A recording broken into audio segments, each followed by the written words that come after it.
the Father, and of the Son, and of the Holy Spirit. Amen. Lord Jesus, bless in thy Lord, send your Holy Spirit to guide your for coming to serve Holy Son. Be all the angels and all the saints, and all the souls, guide your Lord Jesus. In the name of Jesus, the Holy Spirit.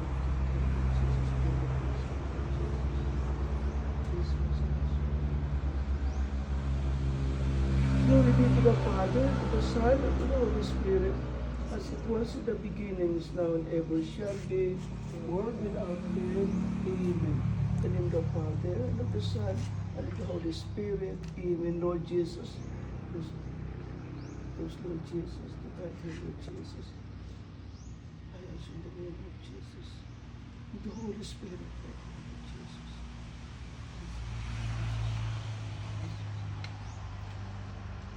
So thank you, Day. Good.